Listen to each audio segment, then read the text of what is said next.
Bonjour à vous et bienvenue au cours de biotechnologie. Installez-vous avec de quoi noter et nous allons commencer. Bonjour à tous, voici la deuxième partie de ce chapitre de microbiologie.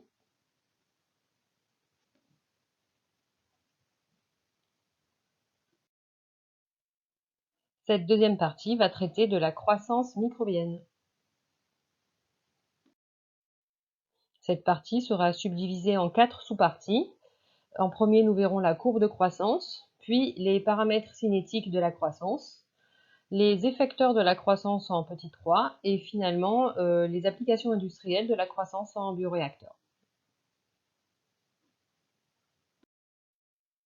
On va commencer par donner une définition de la croissance microbienne. Donc, pour les individus unicellulaires, la croissance correspond à l'augmentation du nombre d'individus ou de biomasse au cours du temps. La multiplication du nombre de cellules peut se faire de deux façons, soit par scissiparité, représentée sur la gauche de l'écran. C'est le mode de division des êtres unicellulaires qui consiste à doubler de longueur, puis à se partager en deux cellules identiques qui peuvent se séparer. C'est le cas de nombreuses bactéries. Sur la droite de l'écran, vous avez le mécanisme de reproduction asexuée des levures par bourgeonnement, où une levure mère émet un ou plusieurs bourgeons, qu'on appelle également blastospores, et qui vont donner des levures filles. Voici un tableau qui récapitule les composants nécessaires à la croissance microbienne. C'est un rappel de première STL. Donc vous voyez que plusieurs composants sont nécessaires, tels que l'eau, des molécules sources d'énergie, des molécules sources d'atomes comme le carbone ou l'azote principalement, mais également des facteurs de croissance tels que les acides aminés ou les vitamines, et finalement des ions et des sels minéraux. Vous avez dans ce tableau récapitulé l'intérêt de chaque composant et des exemples que vous pouvez trouver dans différents milieux de culture. On va attaquer avec le grand 1 petit 1, la courbe de croissance. Donc, le terme de croissance correspond à l'accroissement du nombre de cellules au sein d'une population microbienne. La croissance microbienne peut être représentée graphiquement en représentant l'évolution du nombre de micro-organismes, noté ici grand N, en fonction du temps. Le temps est ici exprimé en minutes.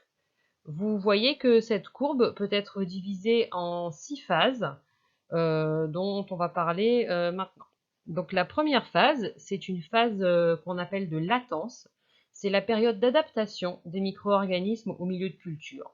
Elle est plus ou moins longue, voire même absente, en fonction des micro-organismes et de la qualité de l'inoculum et du milieu de culture. Les micro-organismes synthétisent pendant cette phase les composants cellulaires nécessaires à leur croissance. La deuxième phase, c'est ce qu'on appelle la phase d'accélération. On voit que la quantité de micro-organismes augmente progressivement. C'est une augmentation de plus en plus rapide de cette quantité jusqu'à arriver à la phase 3. Donc la phase 3, c'est la phase exponentielle. C'est une période pendant laquelle les micro-organismes se multiplient régulièrement à une vitesse de croissance maximale. Cette phase-là est très importante, comme on le verra par la suite, pour calculer les paramètres cinétiques. La phase 4, donc lorsque les nutriments commencent à manquer, on observe une légère décélération, donc c'est le nom de la phase 4, phase de décélération. On observe un ralentissement de la multiplication microbienne jusqu'à arriver à un plateau qu'on observe en phase 5, qui s'appelle phase stationnaire. Durant cette phase, on a un arrêt de la croissance visible de micro-organismes à cause du manque de nutriments. Le nombre de micro-organismes reste constant jusqu'au bout d'un certain temps, où on arrive à la phase 6, appelée phase de déclin, où les micro-organismes morts sont plus nombreux que les micro-organismes vivants, et on a donc une diminution de la quantité de micro-organismes. Dans l'exemple ici cité, le temps de cette courbe de croissance est de 800 minutes, mais ce temps peut être très variable en fonction du type de micro-organisme étudié. On note également que cette courbe peut être donnée en ln du nombre de cellules, logarithme népérien du nombre de cellules, afin de pouvoir utiliser les valeurs plus facilement d'un point de vue mathématique et de pouvoir déterminer les phases plus facilement.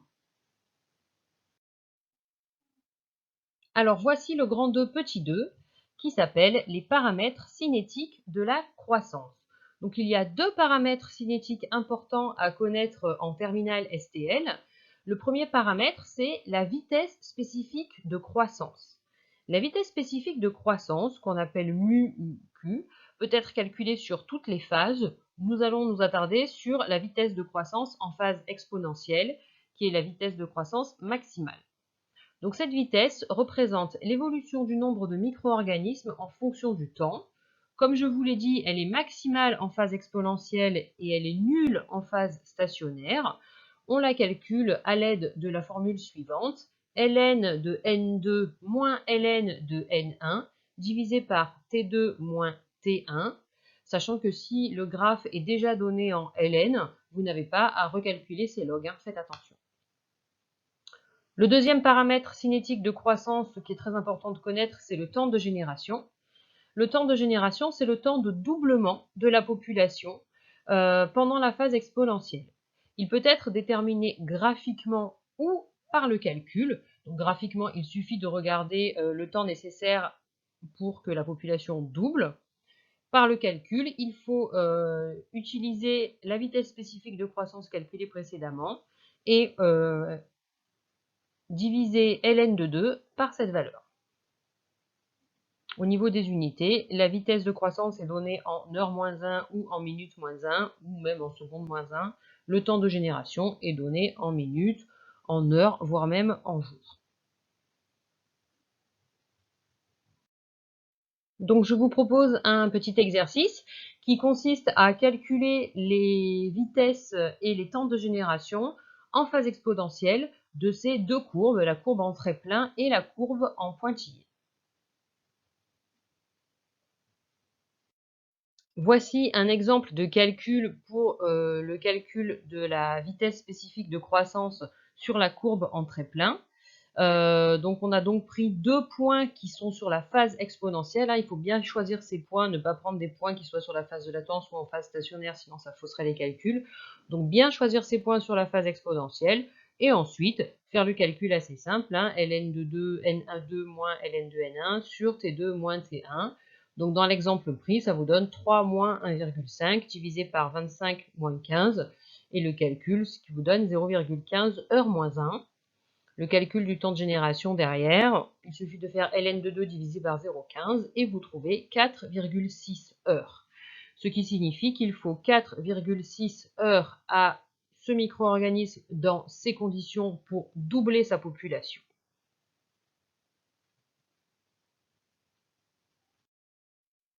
Voici tous les résultats, que ce soit pour les vitesses de croissance ou pour les temps de génération.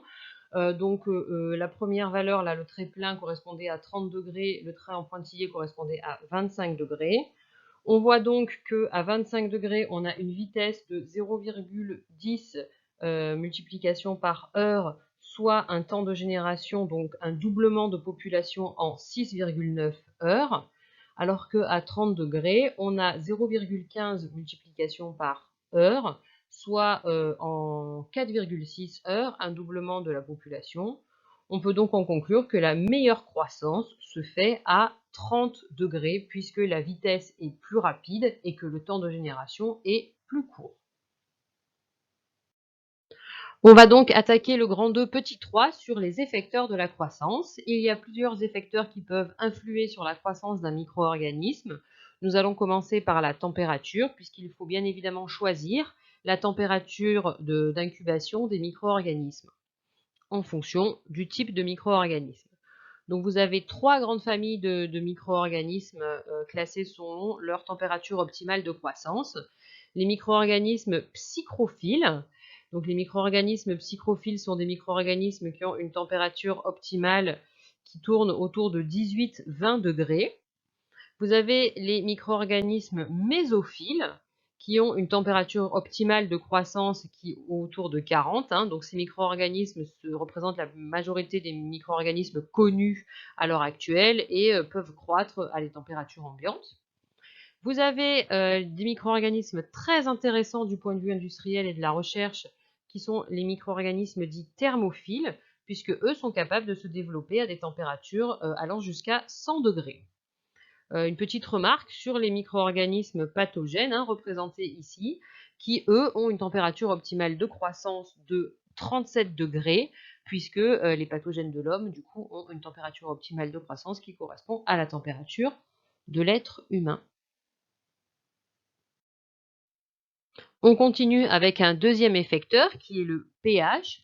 Donc, comme précédemment, il faut choisir le pH du milieu de culture en fonction du pH optimal de croissance du micro-organisme. Donc là, les termes sont un peu plus simples. Les micro-organismes capables de se développer dans des pH acides sont appelés acidophiles. Ceux qui se développent préférentiellement autour de pH neutres sont appelés neutrophiles. Et les micro-organismes qui se développent plutôt sur des pH élevés, comme les pH basiques, sont appelés alcalophiles, puisque les pH élevés sont également appelés alcalins. Le troisième effecteur qui va agir sur la vitesse de croissance microbienne, sur la croissance tout court même, c'est l'oxygénation. On peut classer les micro-organismes en 3 catégories. Vous avez les micro-organismes qu'on appelle aérobies stricts, que vous avez représentés ici, qui sont capables de se développer uniquement en présence d'oxygène. Vous avez les anaérobies stricts représentés ici, qui se développent uniquement en absence d'oxygène. Et vous avez les micro-organismes qu'on appelle AAF, aérobie, anaérobie facultatif, qui eux se développent avec et sans oxygène.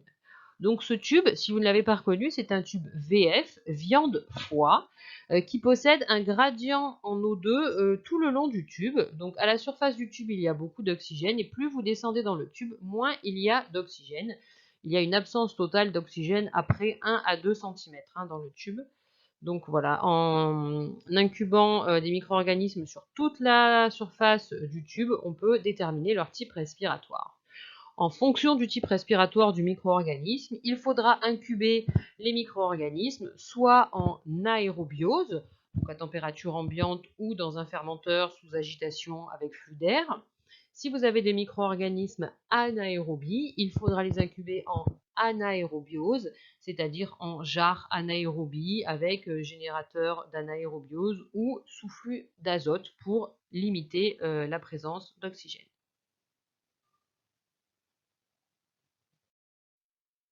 Le dernier effecteur de la croissance que nous allons voir cette année, c'est la concentration en substrat et même la qualité du substrat.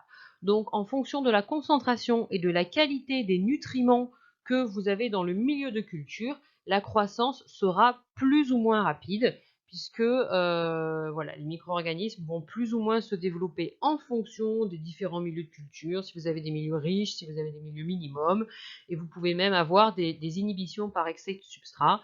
Donc en fonction de ce que vous voulez obtenir de vos micro-organismes, il faut bien choisir votre milieu de culture ainsi que les nutriments qui sont à l'intérieur. On attaque cette dernière partie, donc le grand 2 petit 4, avec les applications industrielles de la croissance en bioréacteur. Donc vous avez ici le schéma d'un bioréacteur qu'on appelle également fermenteur, avec plusieurs choses qui sont dessinées.